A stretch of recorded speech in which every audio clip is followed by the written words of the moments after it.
Hello, কেমন আছো তোমরা? ভালো আছো আশা করি। আমিও ভালো আছি, কিন্তু একটু কষ্ট পাচ্ছি পায়ের জন্য। এই যে পায়ের এক্সরে করে নিয়ে এসেছি। হসপিটালে গেছিলাম পায়ের এক্সরে করতে। পাটা প্রচুর যন্ত্রণা করছে। আজকে কোম্পানিতে যাওয়ার কথা ছিল, যাইনি, যেতে পারিনি। খুব পায়ের ব্যথা, গায়ে একটু জ্বর। তা হসপিটালে গেছিলাম। এই কথাগুলো না বললেই নয়, বলতে বলতেই হবে এই কথাগুলো। হসপিটালে গেছিলাম। হসপিটালের সুযোগ সুবিধা এত ভালো, আমি বলে বোঝাতে পারবো না। আমি তামিলনাড়ু এত বছর আছি, হসপিটাল যত জায়গায় যাতায়াত করি, দেখি সব কিছু বিষয়।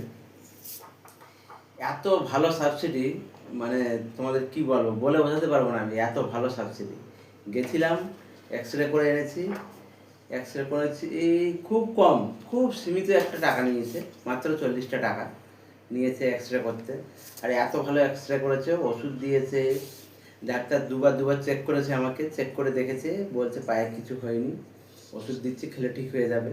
এটা আমার বিগত 14-15 দিন ধরে এটা হচ্ছে। আর এর আগে দুবার এক্সরে করেছিলাম, তোমাদের দেখিয়েছিলাম ভিডিওতে।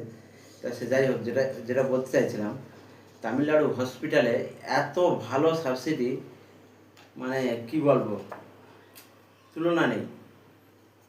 ডাক্তার থেকে শুরু করে, ওষুধ থেকে শুরু করে সব রকম সুবিধা আছে, মানে সহজ সব কিছু। ওই জন্য ভিডিওটা তোমাদের সাথে শেয়ার করলাম। যারা যারা তামিলনাড়ু থাকো বা তামিলনাড়ু কাজবাজ করো, বাড়িতে যাও, তোমরা সবাই আমার ভিডিওটা শেয়ার করো, যে তামিলনাড়ুতে যারা যারা থাকো কেমন জায়গাটা। আমার তো খুবই ভালো লাগে, খুব আনন্দিত আমি এই জায়গাটায় থেকে। এখানে থেকে কোম্পানিতে কাজ করি, কাজেও যেরকম সুবিধা, সব রকম সুবিধা আছে। আর তোমরা যারা যারা থাকো তামিলনাড়ু আশেপাশে, তারাও জানো কেমন সুবিধা। তা যাই হোক, এই অবধি ভিডিওটা করলাম। ভিডিওটা সবাই দেখো। আর কি বলবো,